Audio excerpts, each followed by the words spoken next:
Hi, listener. This is From Ideology to Unity, a spiritual journey where we let go of ego and ideological doctrine in favor of meaning, purpose, and unity as a whole. So, I'm doing another reading, and so I decided to carry on reading Decoding Schopenhauer's Metaphysics. So here we are. I was thinking of maybe leaving it for a bit with this until I could read other things and get a better insight on this. But on the other hand, what I read here might maybe allow me to have better ideas in other things I've been reading, like, for example, the Red Book reading I've been doing. So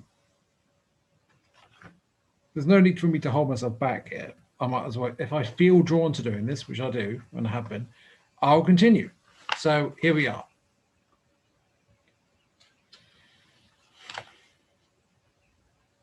Chapter 3, The Portal to the World. And there's a quote from Henry Bergson in Matter and a Memory, 1896. Here I am in the presence of images, in the vaguest sense of the word, images perceived when my senses are open to them, unperceived when they are closed. The afferent nerves are images. The brain is an image. The disturbance traveling through the sensory nerves and propagated in the brain is an image too. To make the brain the condition on which the whole image depends is in truth a contradiction in terms. Since the brain is a hypothesis, is by hypothesis a part of this image. We in our incarnation, our supposed consciousness is in the brain, apparently. That's what mainstream science tells us. And we're told that this is a sum total of who we are and what we are. And yet, the brain is what in our mind we, by science or whatever means, we conceptualize the brain as the seat of the brain, right, with our minds. And they say that the seat of our mind is in the brain. So what we perceive, with ourselves, supposedly ourselves, right? But it's a sort of tautology where we're relying on the thing that we're observing to observe what we're observing. And that's kind of contradictory. The whole hypothesis about the mind, which they're using the brain to explain, is based on the idea that the brain that's observing that is the thing that's hypothesized about. Hopefully that makes sense. Schopenhauer divides representations into two contrasting categories, intuitive and abstract. Abstract representations correspond to conceptual reasoning, thus originating in the individual subject's own mind. Intuitive representations, in turn, originate in the perception of an external world. Haldane and Kemp even translate the original German Intuitiven Vorstellung, Schopenhauer 1859, as idea of perception, Schopenhauer, Haldane, and Kemp, 1909-3. So there's this idea basically between the, both in a sense, people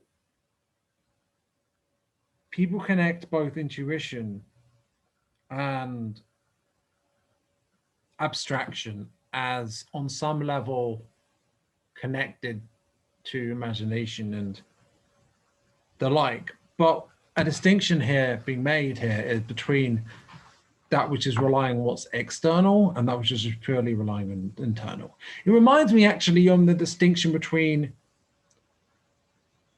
imagination and creativity, perhaps. Although maybe it's a different distinction. Anyway, Schopenhauer explicitly associates intuitive representation with perception. For instance, already in his opening definition, he writes that intuitive representation embraces the whole visible world or the whole of experience. Since vision is a category of perception, the reference to the visible world implies perception. Moreover, Schopenhauer routinely uses the word experience in the restrictive sense of conscious perception. He determines experience as the law of causality, which for Schopenhauer is our means of logically organize our field of sensations. Interesting. That's my Wix 2017 emphasis added. So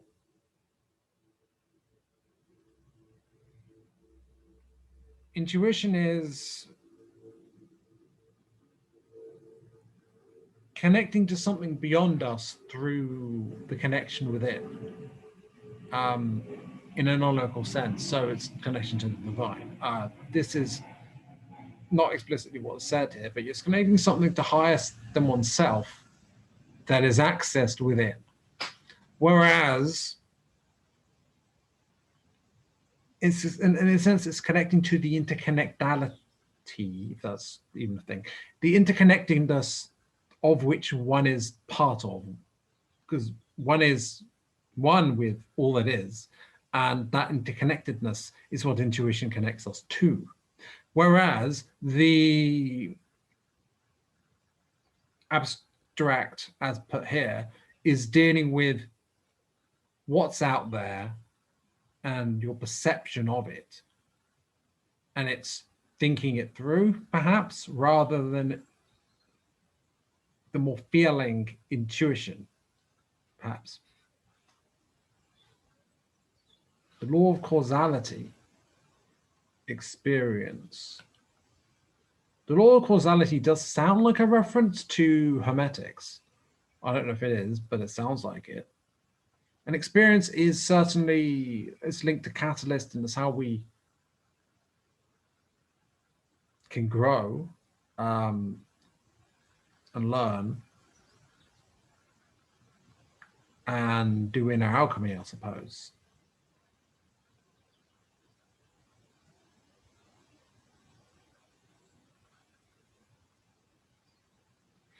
The passage that perhaps most succinctly establishes the intended meaning of these various notions with respect to one another is this: the concepts, i.e. abstract representations, form a peculiar class existing only in the mind of man and differing entirely from the representations of perception, i.e. intuitive representations.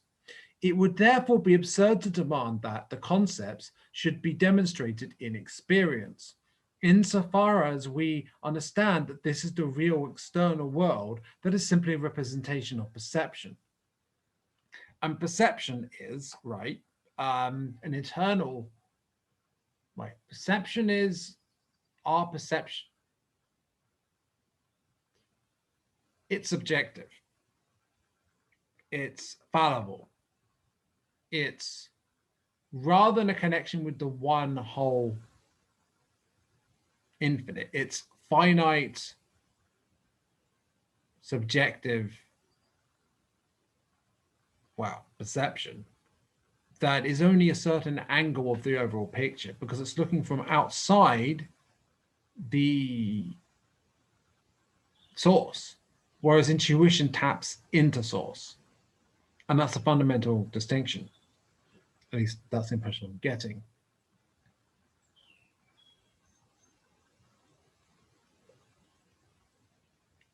It would therefore be absurd to demand that the concept should be demonstrated in experience. So we come up with these through a perception, through this fallible perception, we come up with these concepts. And it is said, for example, I mean, this is something science does, not to dismiss science out of hand, but something that science does, something that a posteriori induction does, I would say, is it says we must, that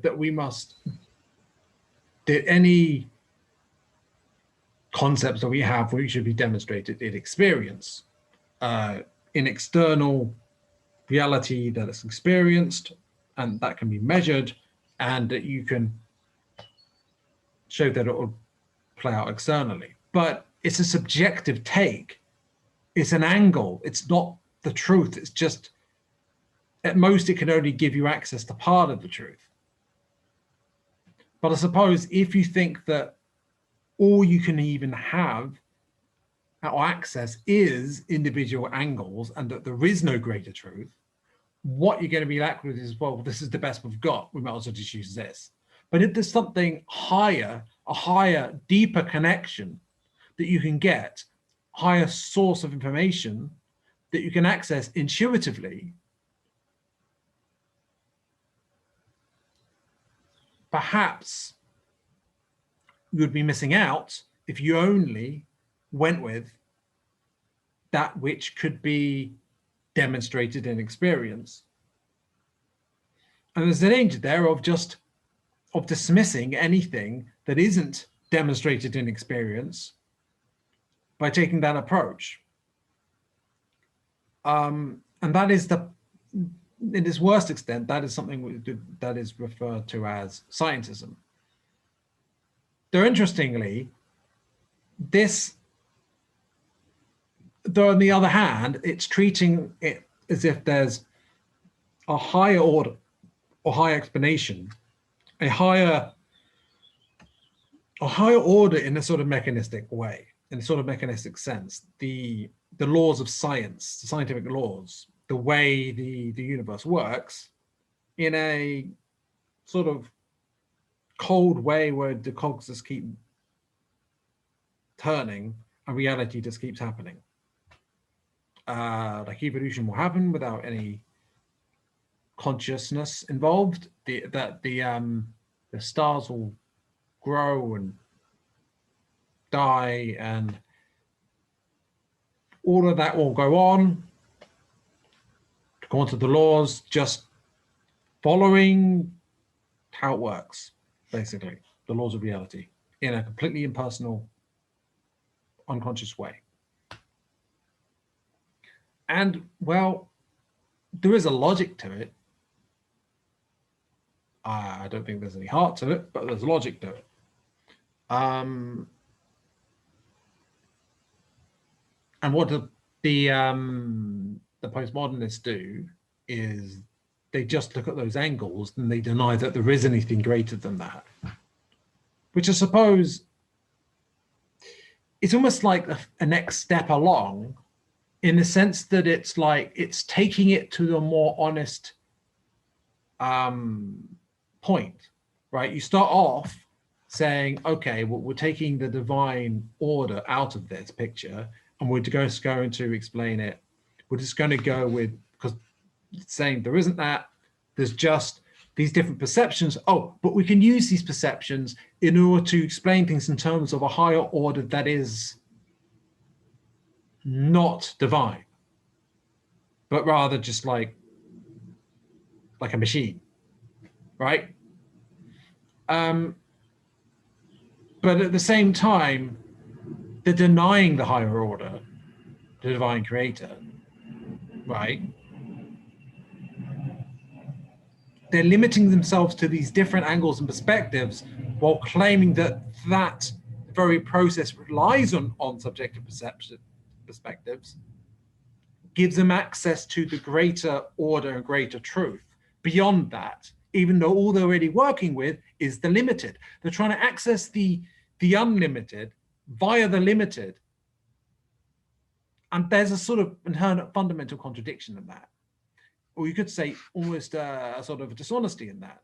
Now, at the very least, what the postmodernists do, or the post-structuralists, then they take the logic, the chain of reasoning, essentially, to the next step in terms of epistemology or methodology, which is, was it ontology, whatever, in terms of like truth and reality. They take another step and they're like, well, let's just abandon the whole idea that there is the subjective laws of reality, that there is this grand mechanism. Let's just focus on the sheer subjectivity of different perspectives. And fair enough, but in a way, I would say it's a sort of reductio ad absurdum. They take it to its furthest extent, and by doing so, they establish the need for bringing the divine back into it.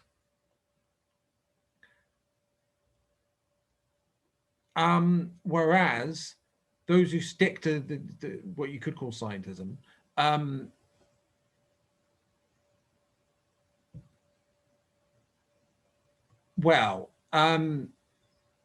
they might not really have a realization of how it really is, because they're holding themselves back. They're holding themselves back from going full on postmodern because they're aware of the problem with the postmodern position, but they're unwilling to accept bring the divine into the equation, and so they just stubbornly stick to the approach that is more how to say it, of scientism, or the very least as positivism, right?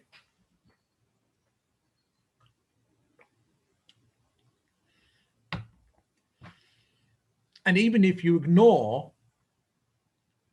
that, you can't really explain that the postmodernists do actually realize or appreciate the role of subjectivity in things that is not appreciated by those of scientism. There's the whole lack of any real values and any real ethics, and essentially nihilism that you end up with without the divine, whether either way. And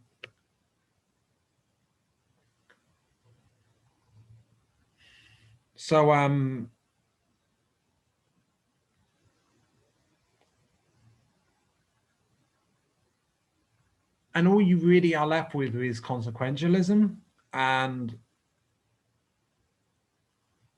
what you get from utilitarianism is ultimately quite stark in that it's the greatest good for the greatest number, and those who don't fit into that are treated pretty badly. And who decides what is the greatest good for the greatest number? Who decides what outcomes are preferable?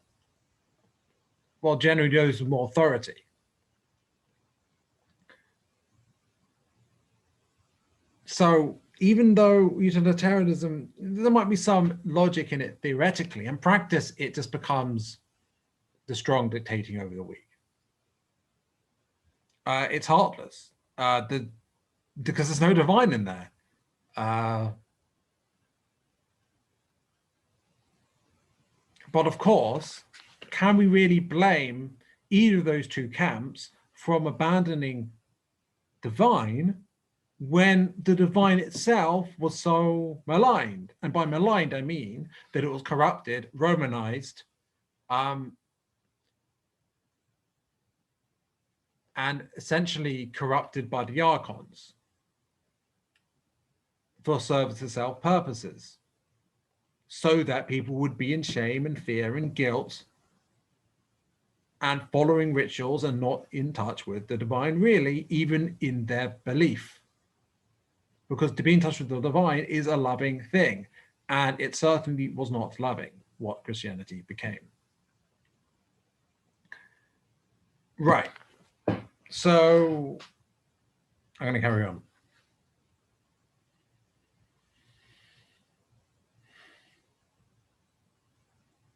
Although intuitive representations or perceptions are individual subjects portal to the external world, what Schopenhauer means by perception is more than sense impressions alone, i.e. more than data gathered through mediation of the five senses.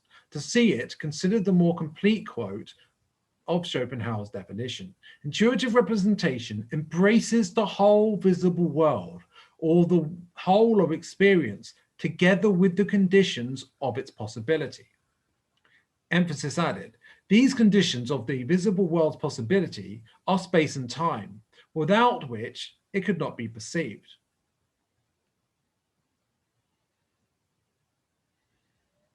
Following Immanuel Kant, Schopenhauer claims that space and time can be directly perceived, even by themselves and separated from their content. So direct experience of reality. Is that intuitive? This implies that a person in an ideal sensory deprivation chamber still perceives, i.e., somehow becomes experientially acquainted with space-time, although she sees, hears, smells, tastes, and touches nothing. So that's interesting. So maybe on one hand, maybe I was misunderstanding what he was talking about with perception there. Maybe perception isn't merely, to Schopenhauer, isn't merely, it's about something more than merely the five senses. And that's subjective perception. But in that case, if what he's talking about here, he is talking about here there being a way to access truth about reality or information that is beyond the senses, or at least might include the sixth sense, so to speak. In other words, Schopenhauer posits that we have internal access to spatio-temporal extension independent of the five senses. This a priori perception of space-time is even a prerequisite for perception proper. Intuitive representations must couch sense impressions in endogenous spatio-temporal extension. Well, consider if someone didn't have, suppose someone lost their sense of sight, hearing, the senses of sight, hearing, smell, and touch. Wait, I knew there's four. There's five senses. Well done. You forgot one of the organs. And taste. So you lost those, right? Would you not experience anything? Well, at the very least, you would experience your memories, right? So there's that. So there's something that precedes sensory experience that is yet some kind of experience, some kind of perception, perhaps. Maybe, I'm not sure. Well, it depends what word you use, but something. And this seems to be pointed to by Schopenhauer. To reduce it to the senses is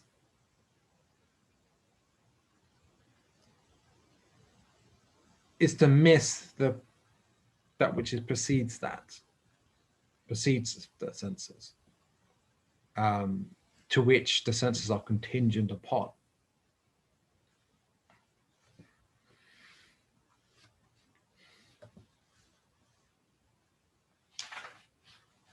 For Schopenhauer, space-time is thus an internal cognitive scaffolding inherent to the individual subject, whereas sense impressions are projected onto and thereby populate this scaffolding as mental images. So there's a fundamental scaffolding of that you inherently have as an individual subject. And mental images, we've got these mental images, these sensory, let's say, experiences that are in a sense projected within this scaffolding. And ultimately, what are these sensory experiences? Mainstream science would acknowledge that a lot of what we receive, okay, so light goes into our eye and it's converted into a signal that is sent to our brain, right? And it's interpreted in such a way where we perceive it like it's coming out of our eye and we're just seeing out of our eye. But in truth, it's just information being interpreted by the brain. And the same with hearing, with sound waves, and vice versa, and it's the same for the rest. So we're not actually directly experiencing the things that the senses sense. It's a sort of construction based on data that is passed through our nerves based on being picked up by the organs. And so, fundamentally, what we perceive as sight, as hearing, as sound, as taste, as smell, is, according to mainstream science, in fact, a projection, right? And what is Schopenhauer talking about here? Sense impressions are projected onto and thereby populate this scaffolding as mental images. And images here is used as in a looser sense than we typically think, because we typically think of images as essentially fundamentally visual. Although, why would we assume that a blind person has no mental imagery? Suppose you're blind, right? In fact, no, this is, have you ever walked around with closed eyes? In the dark, let's say, because then you don't get the light through your eyelids. Well, even in the dark, we can't see your way. Like, for example, suppose you remember where things are. You've got a mental plan, a mental landscape of the room, right? And suppose you'd never seen before, but you've felt your way around and you've used hearing and stuff. Would you not have a mental map? So in that sense, I would say that mental imagery is appropriate here. Mental images. In addition, perception for Schopenhauer also entails the immediate non-deliberate recognition of cause and effect relationships in sense data. Non-deliberate recognition of cause and effect relationships in sense data. So that's what it meant by cause and effect earlier in the couple of pages before. So the idea is, well, yeah, it's the connectedness and between our experiences sensorily. There's a sense that is a sense that makes sense of information in what we sense, if that makes sense. We don't just experience raw sensory input. Otherwise, we would see the world as a chaotic flow of disconnected, senseless pixels without recognizable entities or patterns of behavior, but project a structure onto it that organizes the corresponding sense data into comprehensible and interrelated objects. Wicks, 2017, acting on one another according to causal laws. Well, yeah. This, together with the underlying cognitive spatiotemporal scaffolding, is a function of what Schopenhauer calls the understanding or the intellect, in terms he uses somewhat more restrictively than we do today.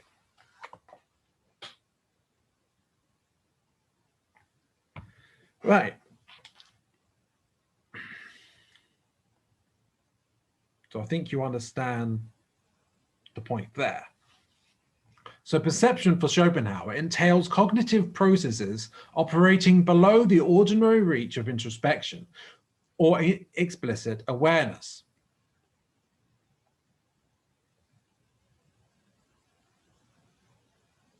So this isn't necessarily conscious. These are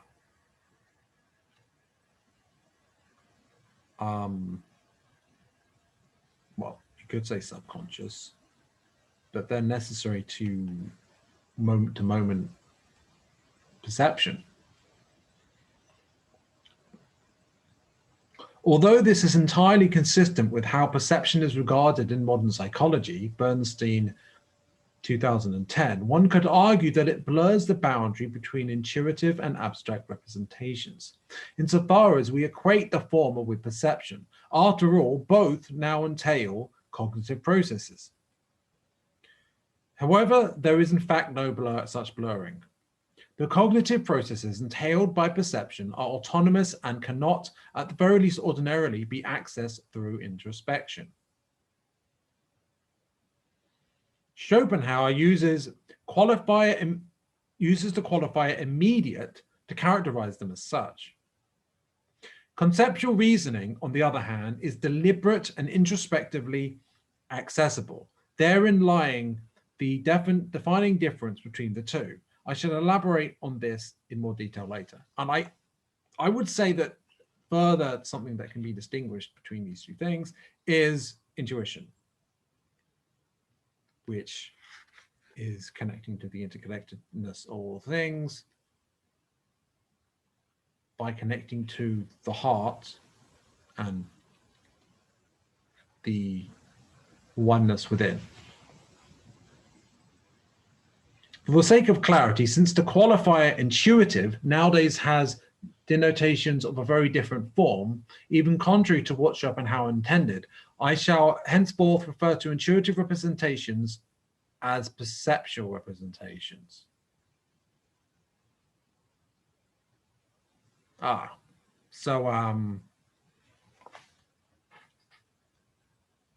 that clarifies things.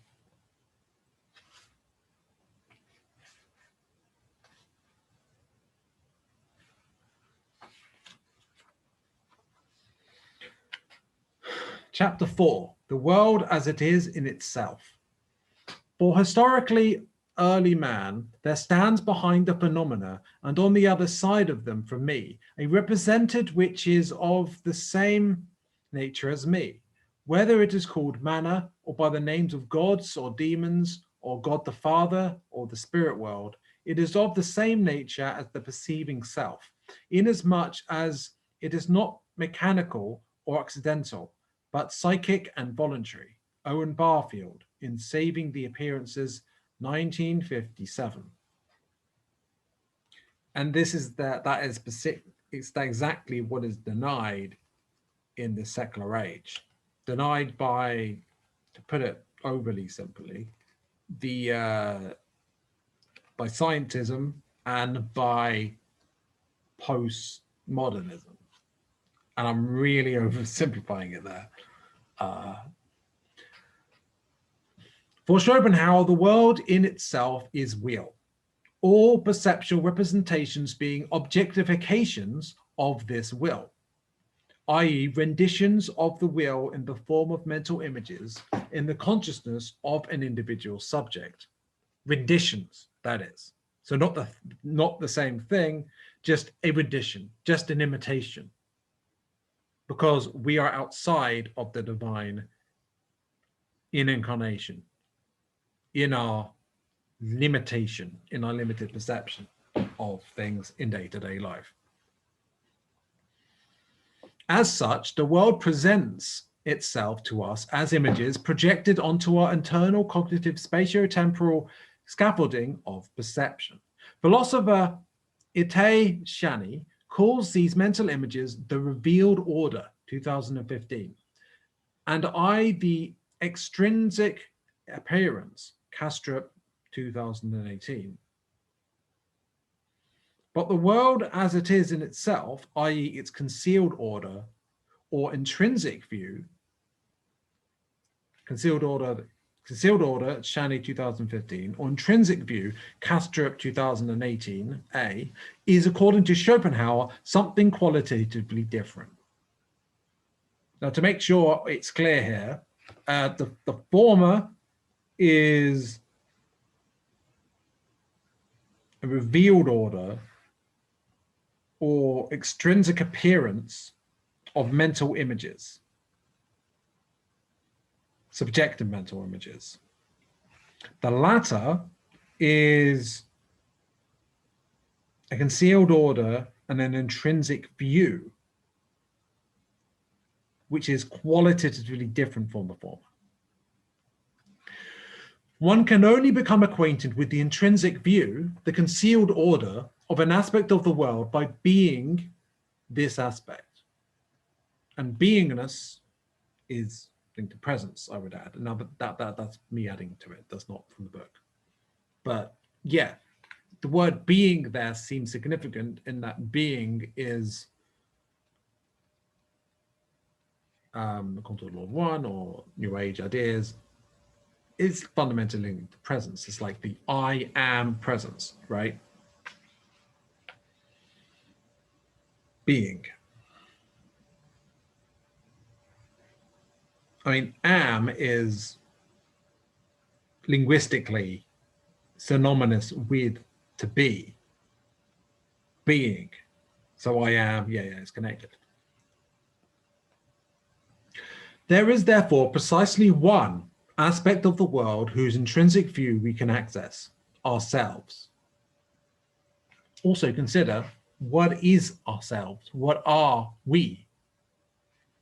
Eternal, infinite beings, souls, experiencing, you could say living, temporary existences in incarnation. So, and we are fundamentally one with all that is, i.e. God. So, or source. So that's why I would say that being ourselves in our intrinsic selves is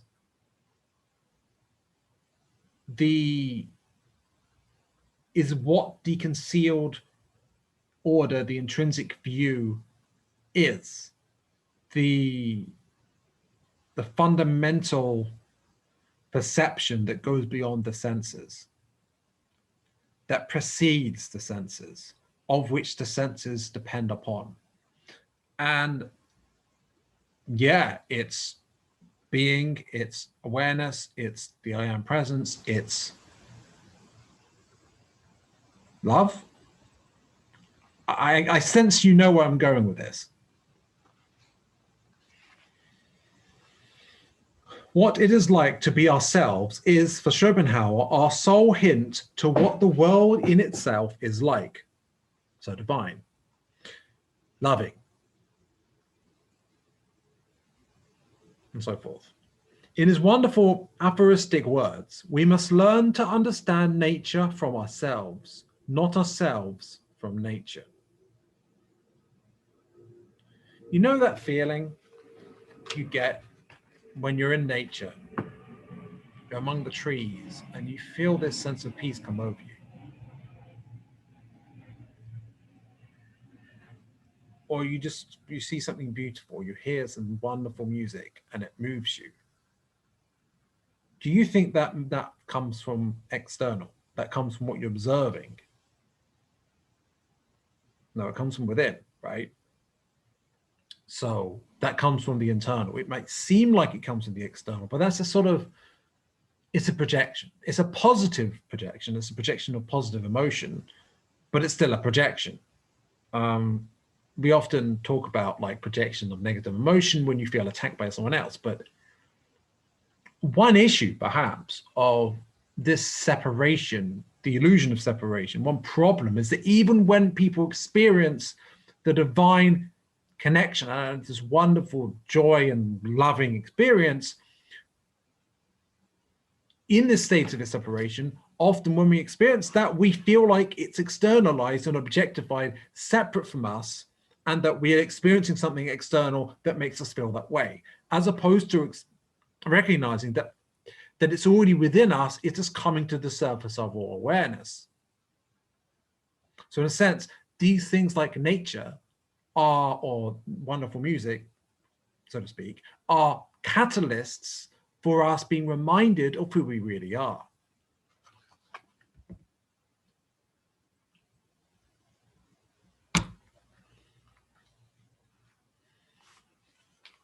The rationale behind this central idea of Schopenhauer's requires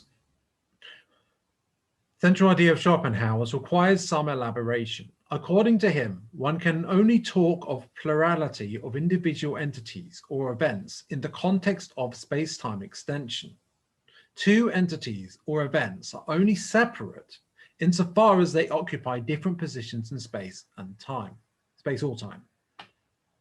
And you might be aware of the idea that space and time are illusions that are created from the separation in the holographic reality, the separation of positive and negative and the like, that the true reality is the oneness of all that is.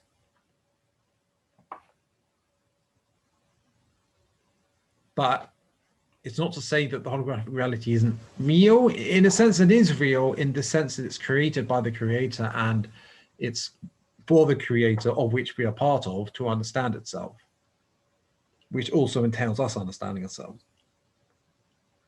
Because there truly isn't really a difference.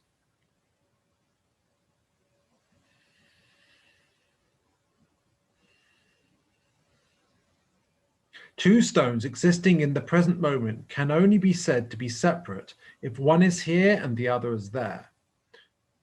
Two events unfolding in the same place can only be said to be separate if one occurs after the other. If you and I occupied the exact same volume of space at exactly the same time, we would overlap with one another and effectively be one.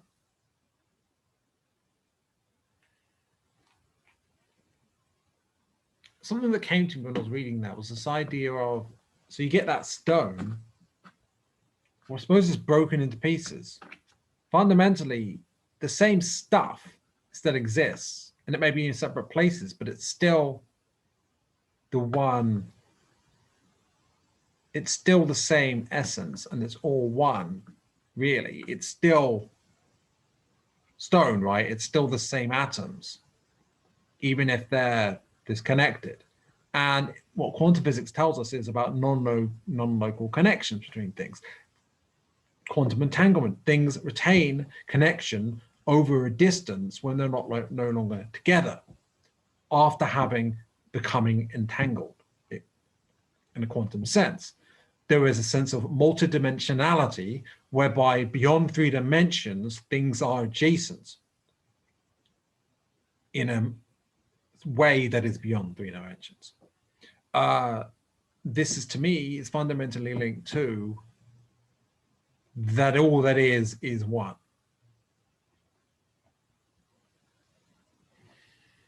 Schopenhauer calls the carving out of the world into individual entities and events as enabled by space-time extension, the principium individuationis, or principle of individuation. Without space-time extension, all entities and events would overlap and become indistinguishable from one another. The whole world would become one indivisible, dimensionless whole.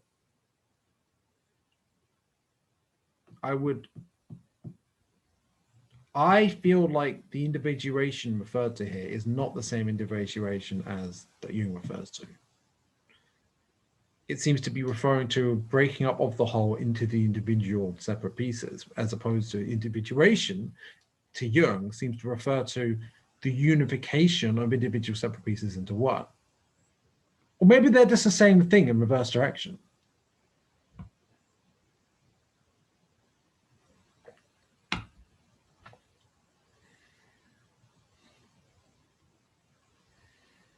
Now, as we've seen, according to Schopenhauer, the spatio-temporal scaffolding is a cognitive feature of the intellect.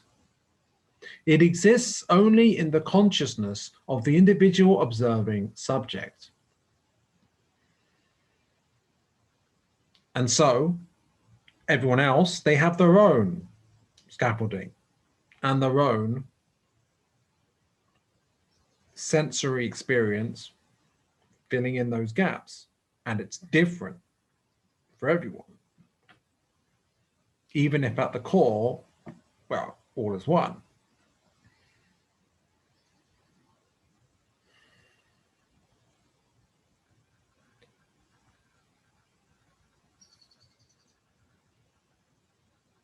Consequently, the partitioning of the world into a polarity of separate entities and events can only exist in the intellect, in the form of representation.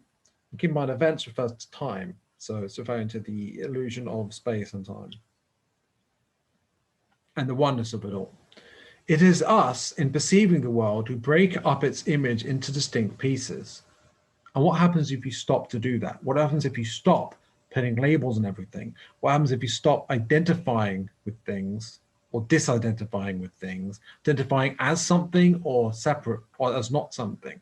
What if you start recognizing your oneness in things, or at least not recognizing your separateness in things? Perhaps that aids with awakening.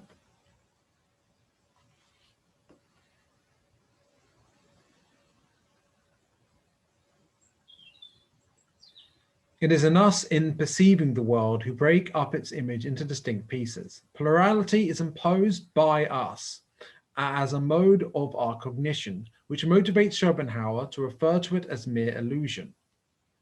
Well, there we go. I was inspired by, I hadn't read that. That was from a separate thing to read into. I said it was an illusion, but well, I mean, Schopenhauer is talking about something similar, something pantheistic, it seems. The world as it is in itself, beyond representation, is outside space and is outside space-time and can therefore only be a unitary whole.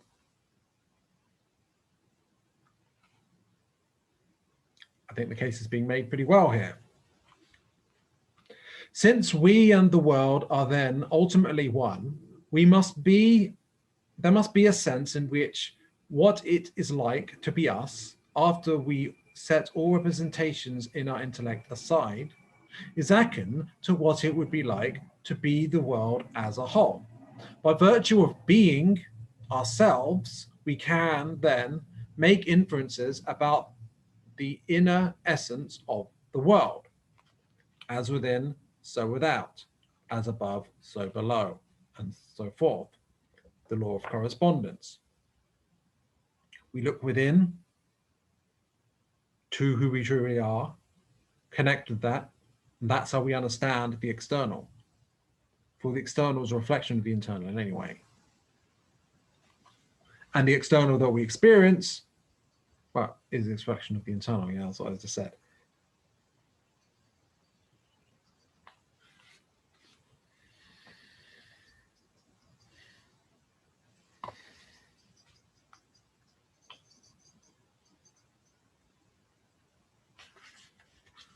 But this key epistemic claim of Schopenhauer's, namely that we can know everything essential about the world at large merely by introspecting, doesn't rely exclusively on the idea of extra-spatio-temporary unity. Even if we grant that the world behind representation is a collection of separate entities and events, an empirical argument can still be made. Whatever we find out about our inner essence through introspection, our body, as it is represented on the screen of perception, is made of matter. Schopenhauer generalizes this observation by stating, matter is that whereby the inner essence of things becomes perceptible or visible. And since the world at large is, just like our body, also made of matter, we have reason to infer that the world at large is in essence also whatever it is we are, in essence. I mean, the same applies to both, right? So it seems to be empirical evidence for the law of correspondence. As above, so below, as below, so above, as within, so without, as without, so within. It is literally like exactly what you get. Like, so that's interesting, isn't it? Empirical evidence of a Hermetic law. Who would have thought?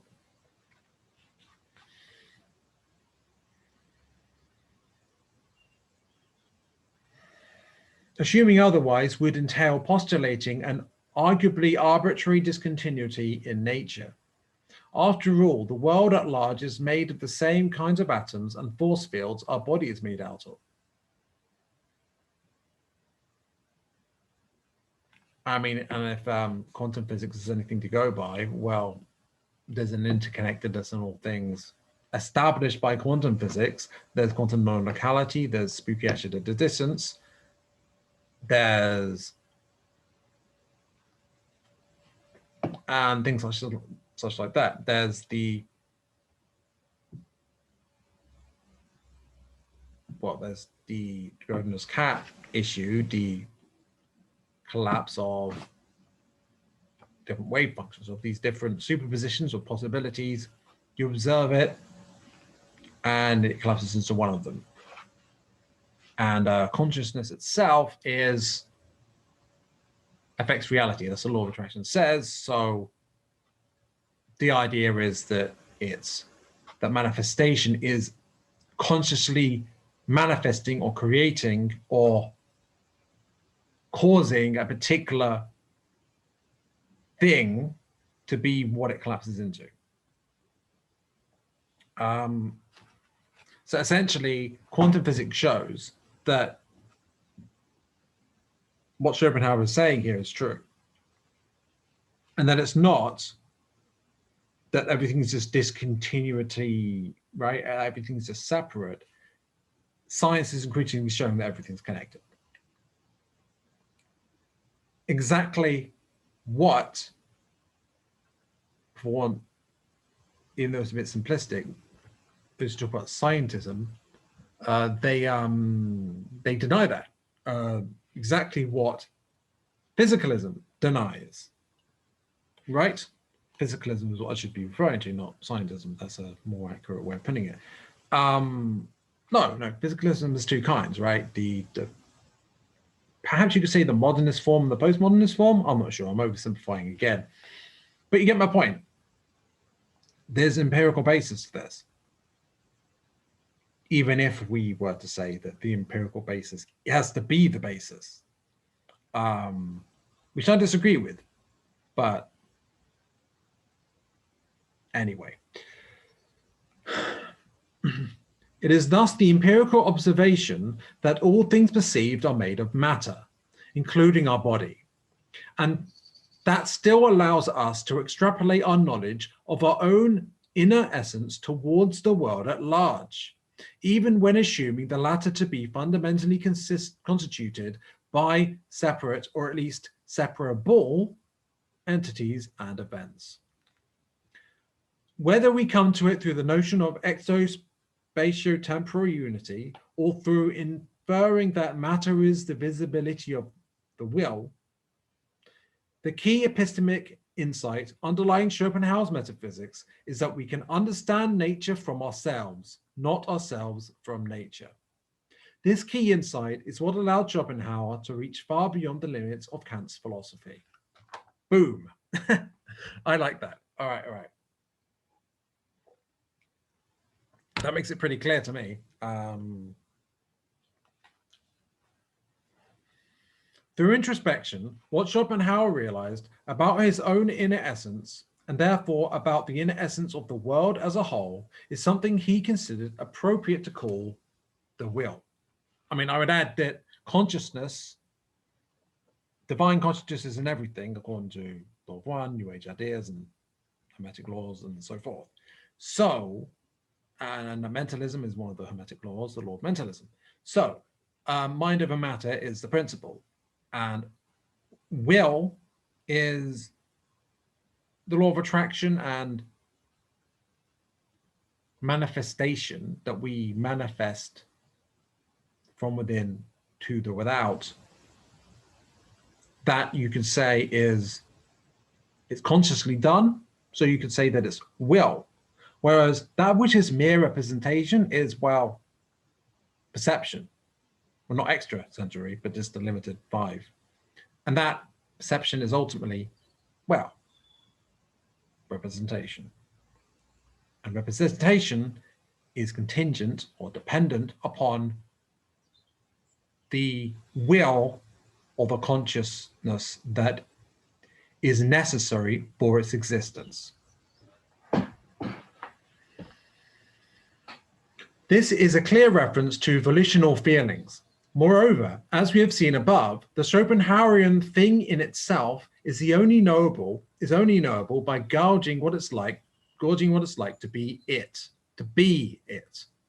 And since Thomas Nagel's seminal 1974 paper titled What Is It Like to Be a Bat?, philosophers have understood that what it is like to be something is the very definition of phenomenal consciousness. Block 1995, Chalmers 2003. For both these reasons, the world in itself, according to Schopenhauer, must be experiential in nature.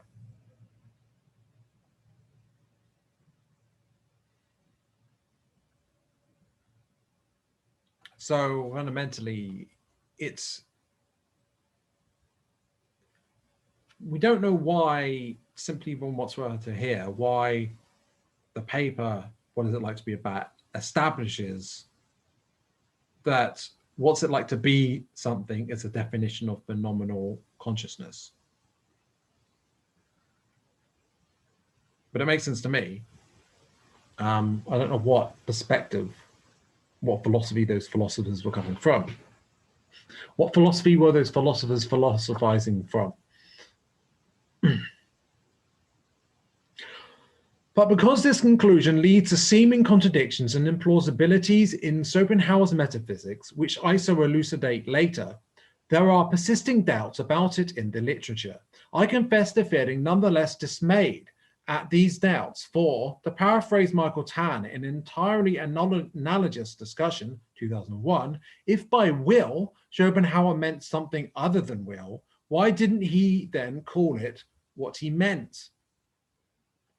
It's not like Schopenhauer is obscure in this regard. The will is, quote, what is known immediately to everyone, end quote.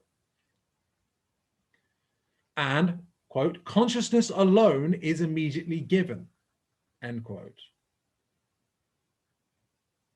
So it's immediately given to everyone, and that's consciousness. And what is immediately known to everyone is will. So will is consciousness. So divine consciousness that's everywhere is will, and everything else is just mere representation. So the will can only be volitional consciousness. Indeed, volitional in brackets there. Indeed, only experiential states can be known immediately. Nothing else can, for everything else is only accessible through mediation or representation. Now, known immediately, known in the present, known by being in the presence, state of presence. Yeah, that's where you get connection to the divine. Nothing else can, for everything else is only accessible through the mediation of representation. Schopenhauer directly associates the will with consciousness. What, as representation of perception, I call my body, I call my will in so far as I am conscious of it. In an entirely different way, the body occurs in consciousness in quite another way. Tutu genere, different, that is denoted by the word will. There we go. Clear what he meant. So I don't know why they're trying to insist that, well, those who interpret it otherwise are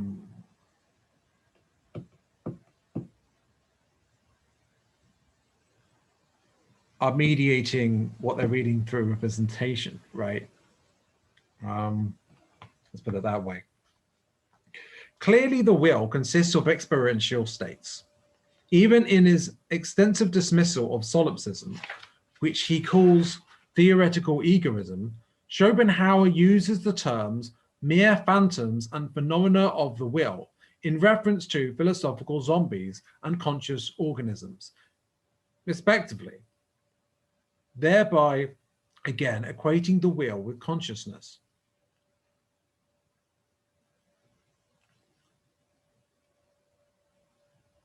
Interestingly, that would mean that philosophical zombies are phenomena of those with will, even if they lack it.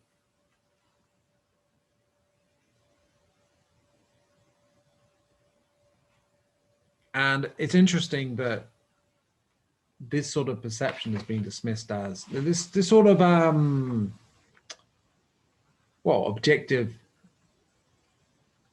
idealism is being called solipsism. Now, I have been guilty of seeing such things as solipsism. I honestly conflated the sort of postmodern, post-structuralist sort of thing with mysticism, I suppose, at one point. When I was a physicalist. So I get where they're coming from with that, but fundamentally, viewing just oneself as a separate entity, as all that is, and everything else as imaginary, isn't really consistent with objective idealism, because objective idealism says essentially that all that is connected. There's an interconnectedness in all things. That's will. That there is representation, but fundamentally it's all will, and all things are connected and one thing as a united whole, not separated one and everything else be imaginary and yours to just play with, but a united whole, which is a one, but also a unity. The unity. So there's a difference between treating just yourself as everything and everything as everything. You're probably following this, right? And so that's the difference, in a sense, you could say, between service to others and service to self. Service to self people will treat themselves, they will only really focus on themselves. They're more solipsistic in either how they see the world or at least how they relate to the world in practice. Service to others people, they are in service to other parts of the overall united whole, rather than just in service to their part of the whole, as if their part of the whole is the only whole, right? So that charge of solipsism is inaccurate. And I mean, Schopenhauer himself was arguing against solipsism, so they can't really make that claim. Well, they can, but it doesn't make sense.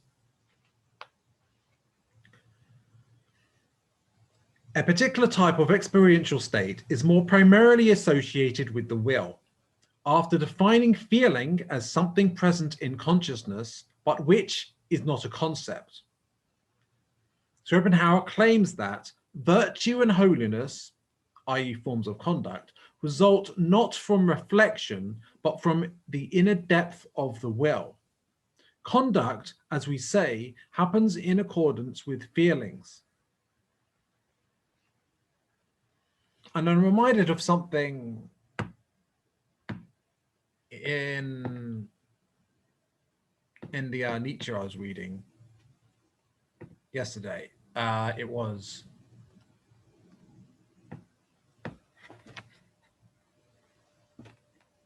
The Birth of Tragedy. So yeah, well, great memory there. I had to check. Right. So the idea was, what was I talking about? What was the connection there? Okay, so he was talking about morality. And I think my perception of things, or whatever, is that he was talking about, or at the very least, inspired by what I was reading, I was talking about, one or the other, this idea that morality is this sense of doctrinal set of rules and going through the motions of those in a sort of lifeless way. Whereas virtue is alignment with the harmonious, I would say. That wasn't what I was saying then, but that's the difference. One is a mere imitation that relies on representation. Did I say representation that relies on representation? Wow, great logic there. My point is, one is merely the representation, the other is the will. One is the separated, quote, self, trying to make sense of things while only having a limited perspective. The other is being connected to all that is. So yeah.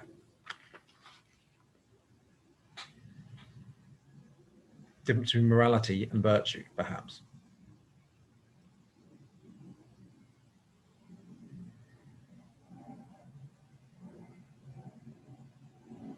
And he said, conduct, as we say, happens in accordance with feelings.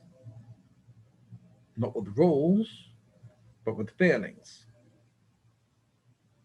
If we feel a certain, depending on how you feel about a rule, will determine whether you follow it or not, right? So what do the rules really dictate? They don't really control things directly. It's more the shame directed at those not following the rules of morality that dictates how people do it. The fear and the shame and the guilt, the negative emotions.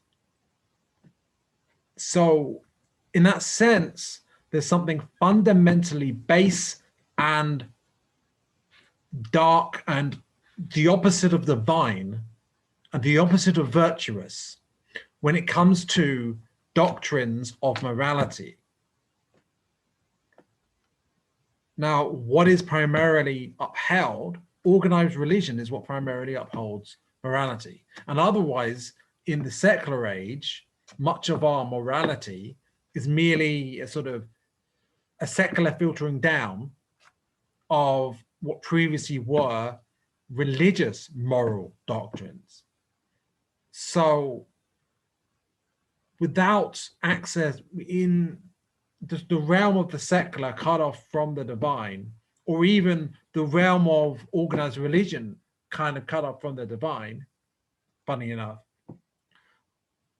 it's a fallen state, and a fallen state where people are following rules that aren't in alignment with the divine or the light or love, but rather base emotions of without any heart, without any love, without the divine essence in that.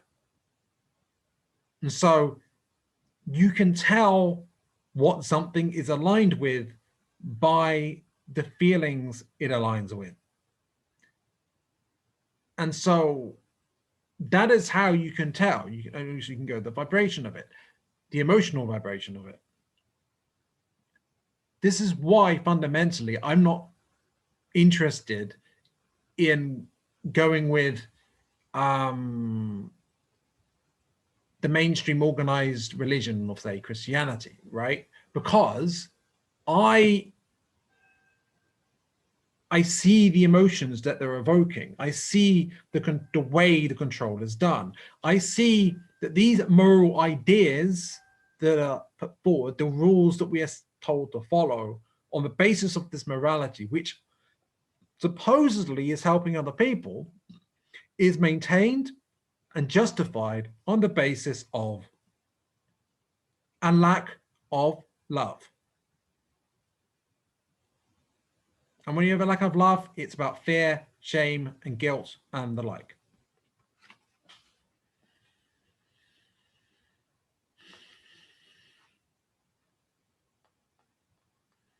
So at least some of the experiential states we call feelings are the same thing, or at least very intimately related to the inner depth of the will. Indeed, Schopenhauer repeatedly identifies feelings with the will. For instance, he says that the inner nature of the world, i.e. the will, expresses itself intelligibly to everyone in the concrete, that is, as feeling. Despite all this, Janaway still claims that when I am conscious of my own willing inaction, what I know is phenomenal manifestation of the will, not the thing in itself. What I know is a phenomenal manifestation of the will, not the thing in itself.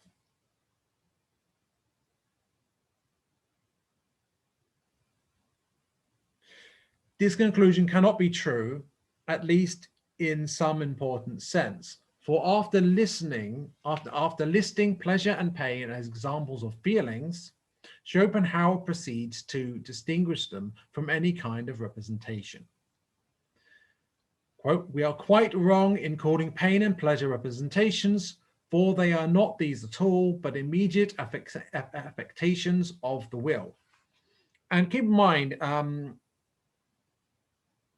Janaway's work about Schopenhauer's work, the will and representation, is supposed to be, it is actually the main thing people see first, and probably likely the only thing they actually see about Schopenhauer.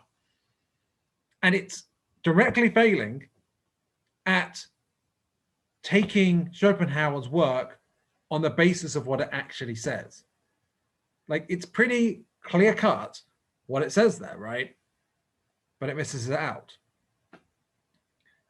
I'm kind of suspicious that it's deliberately done at this point. But I suppose I'm being less charitable to Janaway than Bernardo Kastrup is. But that's because I'm a conspiracy theorist, so there we go. So if some feelings aren't representations, either Schopenhauer is postulating a third category in his Metaphysics, which would contradict his defining claim that the world is nothing but will and representation, or we have to understand some feelings as the thing in itself in some sense. In other words, these immediate affectations of the will must be the will in action. Contrary to Janaway's conclusion, there must thus be at least some important sense in which we, when consciously experiencing some of our feelings, know the will itself.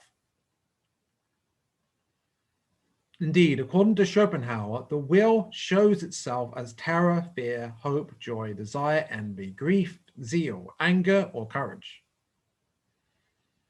Endogenous feelings we are all directly acquainted with. I shall return to this later. Well, yeah, I mean, I haven't got anything to add to that. I agree with it. The difficulty here is the same apparent contradiction that permeates Schopenhauer's metaphysics. If the thing in itself lies outside space-time, it cannot be known insofar as knowledge must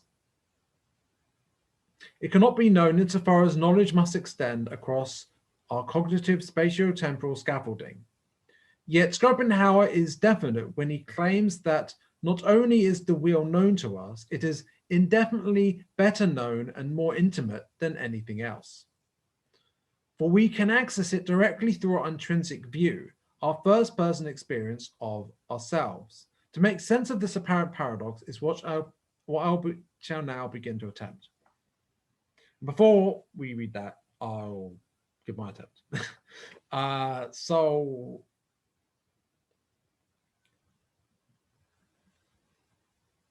if it's more intimate than anything else, then who we truly are, the soul being in alignment with the soul, being who you are, we're really experiencing the world as a soul, right?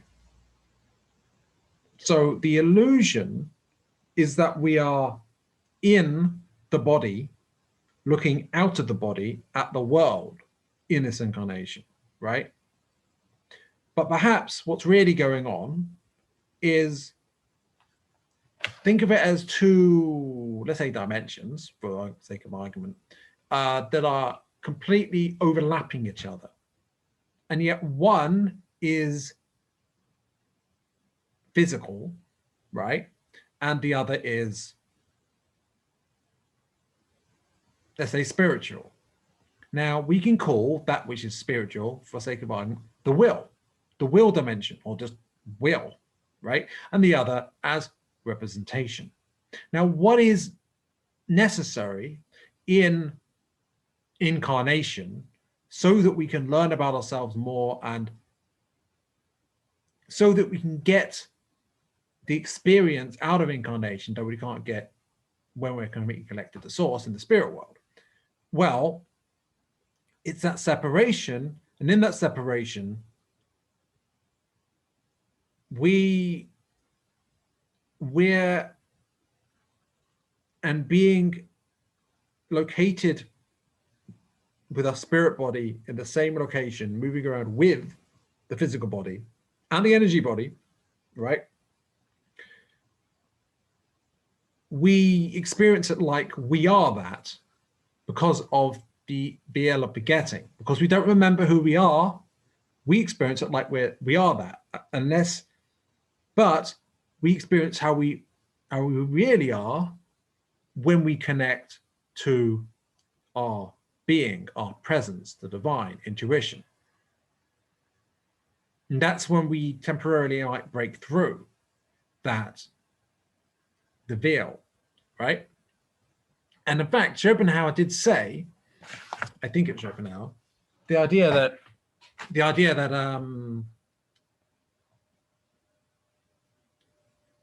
it's in the same, the things are in the same place. Wait, where was it? The two things are in the same place. Trying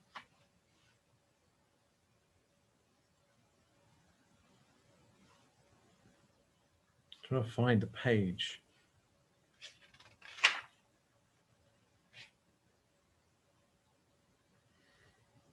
If you and I occupied the exact same volume of space at entirely the same time, we would overlap with one another and effectively be one. That was Bernardo Kastrup's words, that. And so in light of that, you in terms of who you are and the physical body and your physical body, because you move around always in the same spatial location, unless you actually project or something, then yeah, it's imperceptible, it's indistinguishable, unless you break through the veil of begetting and realize who you really are. But it's meant to be like that. And it's meant to be a challenge to realize who you are, but it's meant to start out where you don't know who you are, but nevertheless move around with it. So that's my explanation, I guess. So it seems like a paradox, but it's really because there's the true nature of things is hidden from view in our day-to-day experience. Hopefully I've explained it. Anyway, we'll see what Bernardo Kastrup says. Well, aren't we getting through this a bit more? We're in chapter 5 already. But it's not that long. I don't know. I'm enjoying this, so I'm going to carry on. Phenomenal consciousness and meta-consciousness. The struggle between the specifically human and the universally natural constitutes the history of man's conscious development. Eric Newman in The Origins of History of Consciousness, 1949. Now, Eric Newman, if you're wondering, was a student of Carl Jung's. So, well, yeah.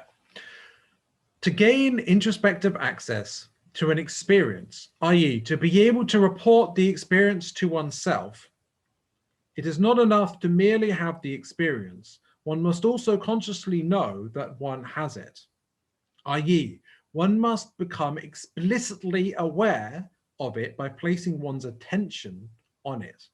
This conscious knowledge of the experience, which comes in addition to the experience itself, is what Jonathan Scaler calls a re-representation.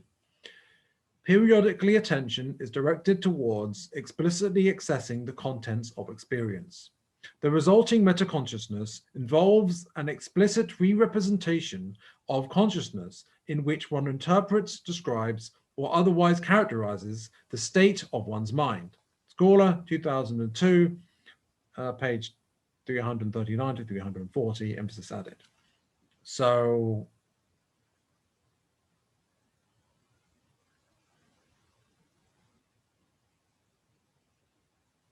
Yeah, sorry. For some reason, I wasn't fully taking in what I was reading while I was reading it.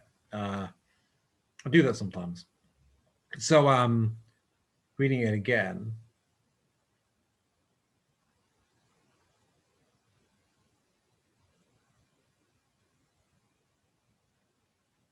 So, I mean, attention is quite an important thing. The question is, attention to the present and the present experience is, I would say, mindfulness. Whereas attention to the past or the future is attention to mere representation.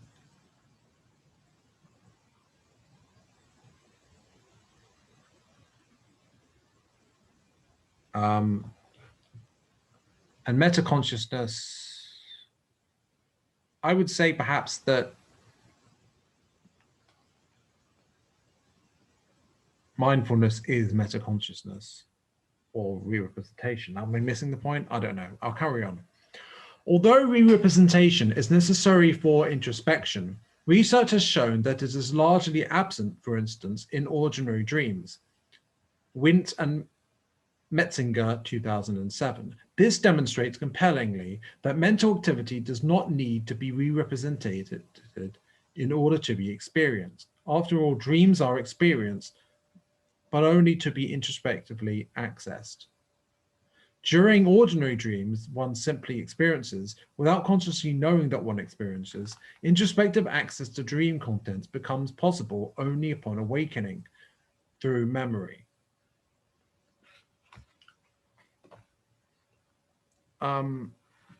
It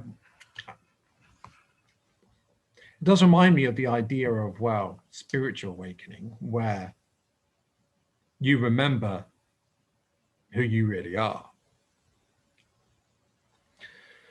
Arguably, all animals experience their lives without necessarily re-representing their experiences. So life for animals is like a dream. And dreaming is like being an animal. I mean, an animal that isn't self-aware in the sense that we are. Re-representations are the product of a self-reflective configuration of consciousness. Self-reflection. Yeah. Self-awareness, sentience, sapience, Whereas the latter turns in upon itself so to objectify its own contents. Kastrup, 2014. In humans, this often occurs through the use of semiotic mediation, Val Sinner, 1998, which is our ability to re-represent our experiences by naming them explicitly or implicitly.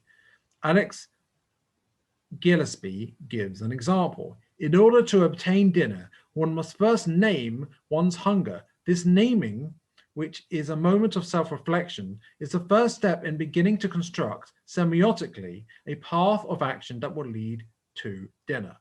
2007. It also is a way to survive. That, I would argue, is where the ego comes from. Now, in a course done by Aaron Abke that I've started doing about it's about the ego and stuff, let me go to the ego. Wait, no, whatever. I don't need to name it exactly what it is. It's talking about the ego and understanding it, so you can kind of let go of it through understanding it. Now, but in talking about the origins of the ego, it was saying, or Aaron was saying, that by being given a name by yourself or someone else, by having a name, and we turned it in upon, our ego was originally about surviving just so you can get the dinner. So you might like name and label things as different, first as a source of food on some level, and then in a more explicit way as a particular type of food and what you call that, like beef or whatever.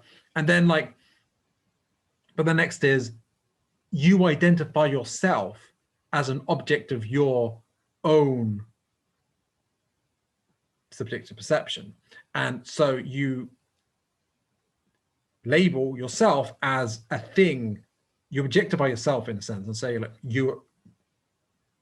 that you are a thing as if you're external to yourself. So you label yourself, you name yourself as a name, or you're given a name, you're named as a name, and you identify as that. And then you have an ego that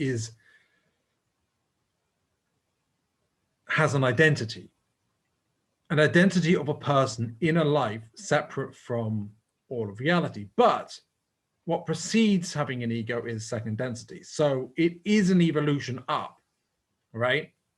And the origin of that is, but then you have all these identities that you gather up so you can go up the social hierarchy, because your well-being depends on it in a civilization, right? And so your ego starts being involved in that. And so your ego kind of manipulates your mind so that to get you to feel, say, guilt, shame, fear, anger, sadness and stuff, so that you will act in ways that will allow you to survive, or at least increase your social status and not decrease your social status. So all of that stuff is what the ego does, and it emerged from this process here that is being referred to. I mention this because it just simply, I was reminded of it and it felt like I have to mention it. Now, the idea is that we can surpass this now because we're at a stage in the grand cycles and we've had enough time in third density where what we can do is we can, to put it in Schopenhauerian terms, connect with who we really are, the will, our divine essence, our soul essence, and recognize the representations, the egoic representations for what they are. And the more we recognize consciously what we are and what we are not, what is illusion and what is truth, the more and the less we feed the illusion, the more the illusion ebbs away, until we will have the survival instincts, but not all that identity weighing us down and ego weighing us down beyond just basically feeling scared when you're in physical danger or something, and the like. So, and that is fundamentally linked to awakening and aiding awakening. Now, you could call this a sort of ego death. Ego death is never really, you can't totally get rid of your ego, but yeah. I'm going to continue. So there is a close relationship between what Scaler calls meta-consciousness and linguistic modes of thinking, that we can name and then report our inner experiences to others and ourselves, i.e. that we can tell others and ourselves that we have the experiences, is a hallmark of meta-consciousness. The corresponding re-representations are metacognitive reflections of lower level contents of consciousness. Interesting. In philosophy of mind, a similar analysis has been offered by Ned Block, 1995, through his notions of phenomenal consciousness, or P consciousness, and access consciousness, or A consciousness. For Block, P consciousness entails experiential states, that is, states in which there is something it is like to be. A consciousness, in turn, entails what he calls representational contents, whereby the subject mind points to or denotes other ones of its own states. P consciousness states are, of course, not necessary. P consciousness states are, of course, not necessarily A-conscious, for they don't need to denote other mental states. But conversely, A-conscious states also aren't necessarily P-conscious. In principle, a mental state could denote another without being itself experiential. In Bloch's terminology, what Scholar calls meta-consciousness entails an extension of P consciousness into A consciousness. Okay, that is, so going back, that would be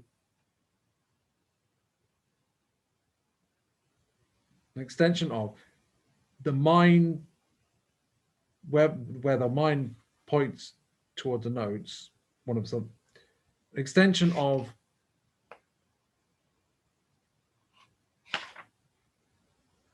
when the mind denotes one of its other states, extending that into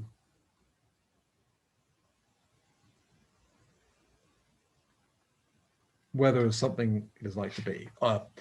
Essentially, there's your experiential state of being and the reflective state that refers to other states and refers to things, expanding into that territory, which would be consciousness expanding into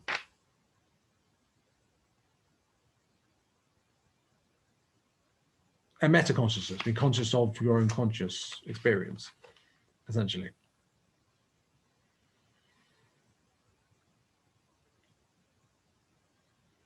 In Bloch's terminology, what Scholar calls meta-consciousness entails an extension of P consciousness into A consciousness, so to produce states that are both P conscious and A conscious.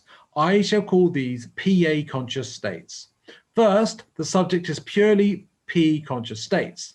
Then, by re-representing these original P conscious states, the subject acquires PA conscious states that enable introspective access, reasoning, and speech. It is the reflections of the original P conscious states in PA conscious states that give rise to our sense of self as knowing subjects, experiencing the reflections separate from their known objects, the reflected lower level experiences. After all, we don't identify with what we perceive or feel, but with that which knows that it perceives and feels. We are not the table we see or the anxiety we feel, but that which knows that it is, that which knows that it sees the table and feels anxiety. Without the reflections, there is a sense in which the distinction between feeling the anxiety and being the anxiety would vanish.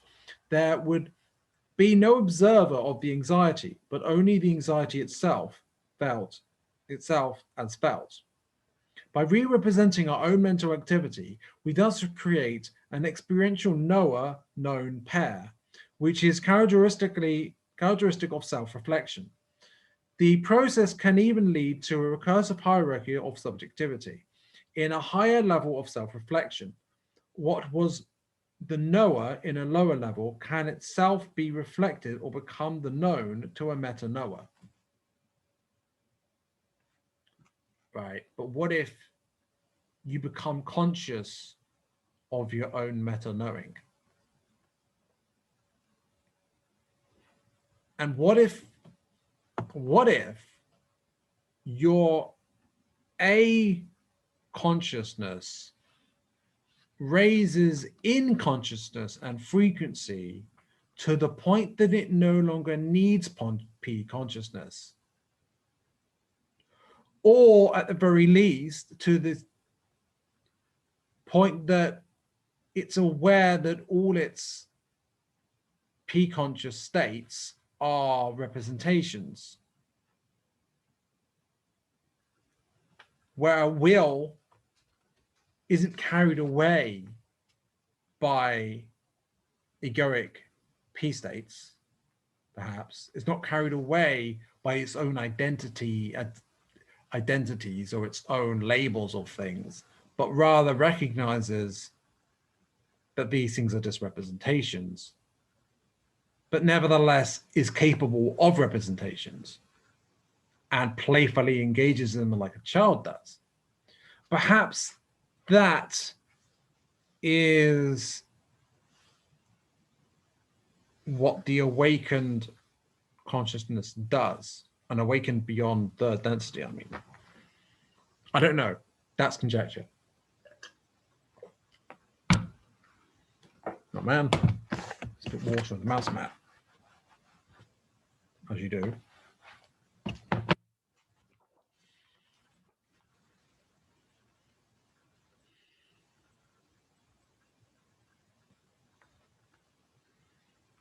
It is crucial to keep in mind that the meta-consciousness is different from, even though it presupposes consciousness. A being is conscious if there is something it is like to be the being, i.e., if the being has experiential states. But these experiential states do not necessarily need to be re-represented. Indeed, nothing prevents experiences from occurring outside of the field of self-reflection. Gregory Nixon, for instance, calls these unconscious experiences, which in my view is an oxymoron, but illustrates the subtlety of the point. Moreover, the emergence of so-called no-report paradigms in contemporary neuroscience attests to the abundant presence of waking experiences that are unreportable to self or others because they fall outside of the field of self-reflection. Tsuchiya et al. 2015, Vandenbroek et al. 2014.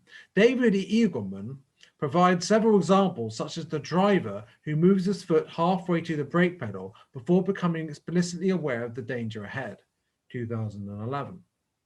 Or at least, although the ego is aware of it, right? Given that they're looking at things in a physicalist way, they're missing part of the picture. Unfortunately, many conflate consciousness proper with metaconsciousness. A.P. Dijkhuis and Lauren Nordgren, for instance, define conscious thought as object-relevant or task-relevant cognitive or affective thought processes that occur while the object or task is the focus of one's conscious attention. They insist it is very important to realize that attention is the key to distinguish between unconscious thought and conscious thought. Conscious thought is thought with attention. In appealing to attention, as opposed to raw experience or qualia, they implicitly restrict consciousness to self-reflection. Even more strikingly, Axel Clearmans explicitly defines consciousness as self-reflection. He overtly conflates experience with metaconsciousness and reportability. So, I mean, like, suppose you're looking at the past, you're like, oh yeah, I'm reflecting on this thing that happened to me. You're reflecting on your subjective representation of what happened. Not the actual experience in present moment, but your just past representation of it. And what they're saying is your representation when you've got your attention on representation is what conscious thought is. And they're saying that when your attention isn't on something that isn't on something when it's thought, then that's just unconscious. What that misses is, I suppose you could say, higher consciousness, soul consciousness, the fundamental being of will, right? But of course, they're physicalists. Of course, they've missed that.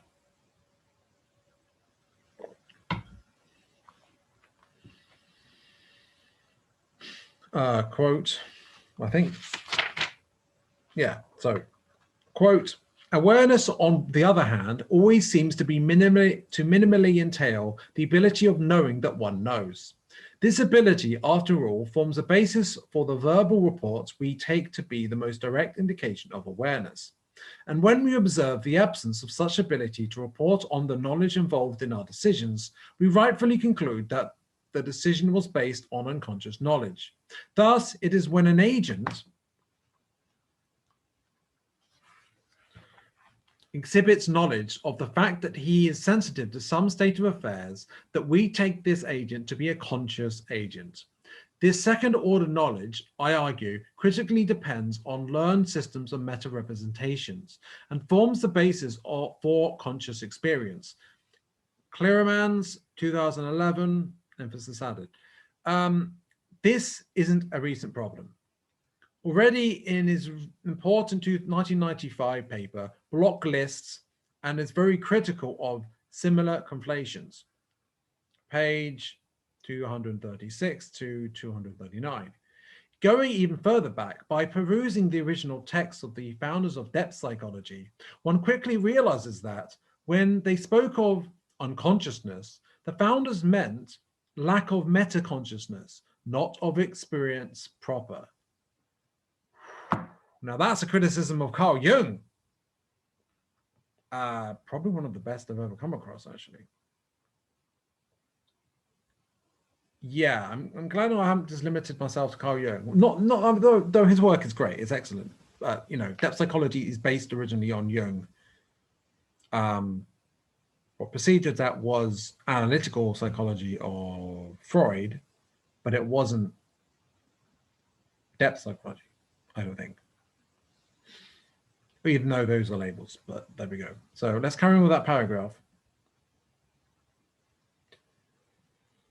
This is abundantly evident, for instance, in an essay written by Carl Jung in the early 1930s, titled The Stages of Life, 2001, 1993, no, page 93 to 116, in which he talks about children slowly attaining consciousness as they grew up. Naturally, Jung couldn't have meant this that newborns and toddlers lacked experiential states. As I shall elaborate upon shortly, having clarity about the distinction between consciousness and metaconsciousness, a distinction I shall maintain that Schopenhauer relied upon, is critical to understanding Schopenhauer's metaphysics and resolving its apparent contradictions. Henceforth, I shall use the term metaconsciousness, self-reflection, and conscious meta-cognition interchangeably. Oh, well, that was fascinating. Especially, it is interesting to me to see a whole, no, that wasn't what I was going for. I couldn't think of the term, but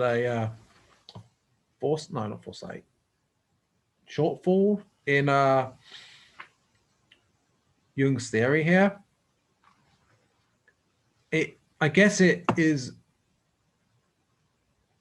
a reflection of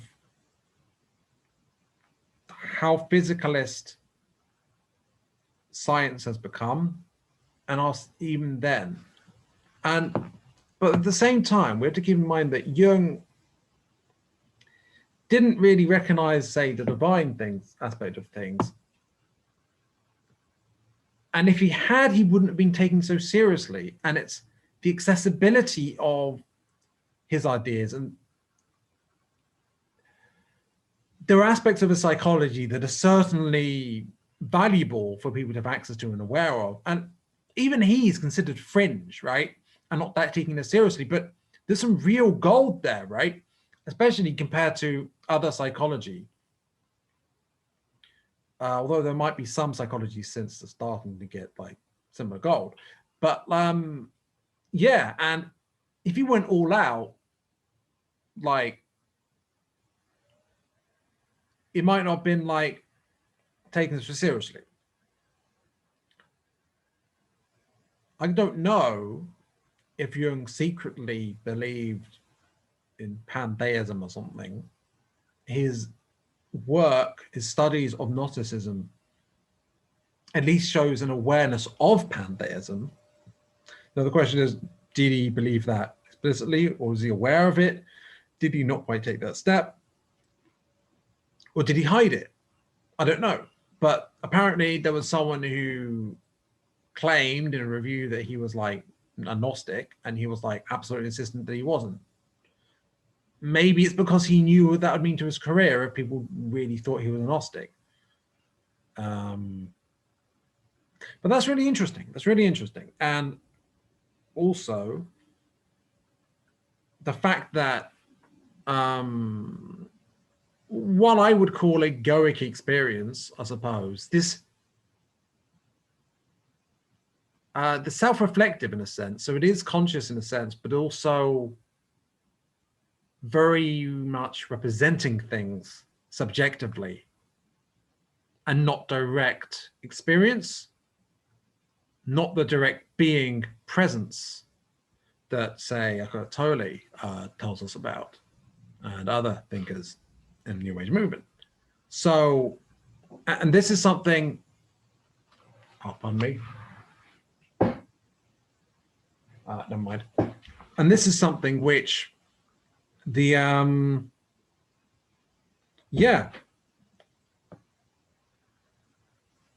so I probably need to finish off now, but I wanted to give more of my thoughts about this. But, you know, it's really interesting. And there's often a lack of appreciation of the distinction between the, that inner knowing, the inner consciousness, and the reflective, more subjective consciousness, the representation, right? And so that was fascinating. That clarified things for us. And I'll leave it at this because I think it's time for my dinner. And you have a nice day, and don't get too caught up in your representations, eh?